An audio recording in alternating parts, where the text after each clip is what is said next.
গভীর গ্রাম, বাসাবাড়ি, লোকসংখ্যা বেশি নয়। চারদিকেই ধানক্ষেত, মাঝে মাঝে বাঁশঝাড়। গ্রামের শেষ প্রান্তে পুরনো একটি শ্মশান ঘেরা, অনেক পুরনো কবর সেখানে, আর আছে কয়েকটা দাহস্থল। দিনের বেলায় জায়গাটা নিরীহ দেখায়, কিন্তু সূর্য নামলেই মানুষ এড়িয়ে চলে। এই গ্রামেই থাকেন পুরোহিত হরিচরণ। বয়স 60 পেরিয়েছে, তবে শরীরমনে এখনও বল আছে। তিনি শ্মশানে নিয়মিত যান, অন্ত্যেষ্টিক্রিয়া, ত্রিপিণ্ড পূজা এসব করতে। এই কাজটা তিনি নিজের দায়িত্ব বলে মনে করেন। গ্রামবাসীও তাকে মান্য করে। একদিন বিকেলে এক কিশোর ছেলেকে কুকুর কামড় দেয়। গ্রামে তখন ডাক্তার ছিল না, শহরে নেয়ার আগেই ছেলেটা মারা যায়। কিন্তু মৃত্যুটা ছিল অস্বাভাবিকভাবে দ্রুত। তার পরিবারও অদ্ভুত আচরণ করে। কেউ কাঁদে না, কেউ তার মৃতদেহ ছোঁয় না। হঠাৎই সিদ্ধান্ত হয়, ছেলেটাকে কবর না দিয়ে মাটির নিচে ফেলে আসা হবে, ঝোপের পাশে, পুরনো শ্মশানের এক কোণে। হরিচরণ যখন জানতে পারেন, তখন ভীষণ ক্ষুব্ধ হন। এভাবে কেউ মরদেহ ফেলে যায়? কোনো সৎকার নেই, কোনো ধর্মাচার। এটা তো অভিশাপ ডেকে আনার মতো। তবুও গ্রামের লোকজন কিছু বলতে চায় না। কেউ কেউ ফিসিস করে বলে, ছেলেটার শরীরে নাকি কিছু ঢুকেছিল, সে মৃত্যুর আগে গলায় গলা মিলিয়ে কথা বলতো, হঠাৎ হেসে উঠত, আবার নিঃশব্দে কাঁদত। হরিচরণ একা যান ওই ঝোপের পাশে। সেখানে গিয়ে দেখতে পান, মাটিতে শুধু পাতলা একটা চাদর ঢাকা, নিচে মৃতদেহের আকার স্পষ্ট। কবর খোঁড়া হয়নি।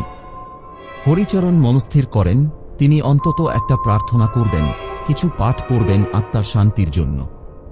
3 দিন পর থেকেই সমস্যা শুরু হয়। প্রথম রাতে শ্মশানের পাশের বাঁশঝাড় থেকে কান্নার শব্দ শোনা যায়। দ্বিতীয় রাতে হরিচরণের বাড়ির উঠানে কাদা মাখানো পায়ের ছাপ দেখা যায়, কেবল ভেতরের দিকে, কোনো বাহিরমুখী ছাপ নেই।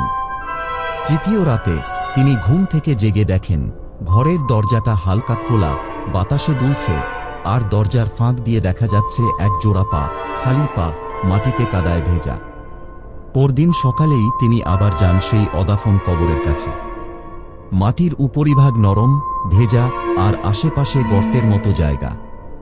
হঠাৎ তিনি কিছু খোঁজার জন্য খুঁড়তে শুরু করেন। মাত্র কয়েক ফুট খুঁড়তেই যা দেখেন, তা তার হৃৎপিণ্ড স্তব্ধ করে দেয়। মৃতদেহটা নেই। কেবল এক জোড়া হাড়গোড়ের মতো হাত মাটির ভেতরে থরথর করছে, যেন কোনো শক্তি সেটাকে নাড়াচ্ছে। হরিচরণ ভয় পেয়ে পিছিয়ে যান, কিন্তু তার পুরোহিত ধর্ম তাকে পিছু হটতে দেয় না।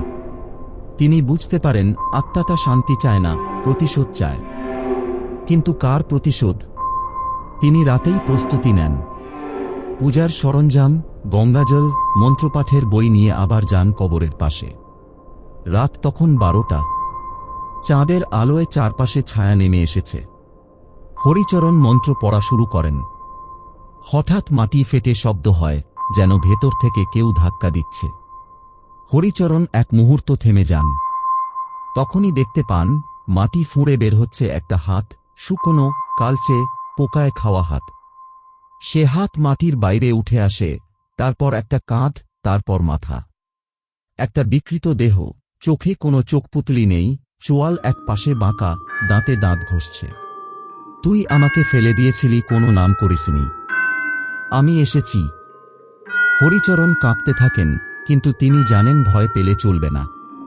তিনি গঙ্গাজল ছিটাতে শুরু করেন, মন্ত্র জোরে জোরে পড়তে থাকেন। দেহটা কেঁপে ওঠে, তারপর এক চিৎকারে রাত ফাটিয়ে দেয়। তারা সবাই মরবে যারা আমাকে কবর দিল না। এবং হঠাৎ করেই সে মাটির ভেতরে তলিয়ে যায়, যেন কিছুই হয়নি।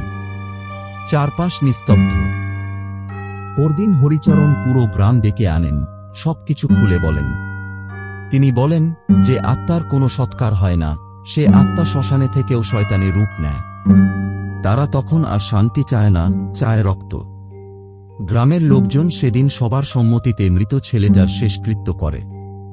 হরিচরণ পূর্ণরূপে সৎকার করেন, সব মন্ত্র পাঠ করেন। শ্মশানের পাশে ছোট্ট একটি স্মৃতিস্তম্ভ বানানো হয়। তারপর থেকে আর কেউ হরিচরণের কথা অবহেলা করে না। কিন্তু হরিচরণের বাড়ির উঠানে আজও মাঝে মাঝে দেখা যায় কাদামাখা পায়ের ছাপ।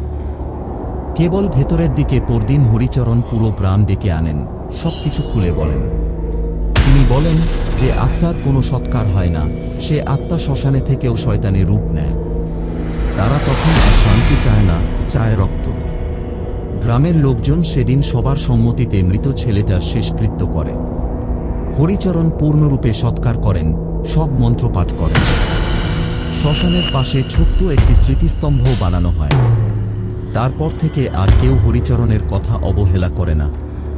কিন্তু হরিচরণের বাড়ির উঠানে আজও মাঝে মাঝে দেখা যায় কাদামাথা পায়ের ছাপ, কেবল ভেতরের দিকে।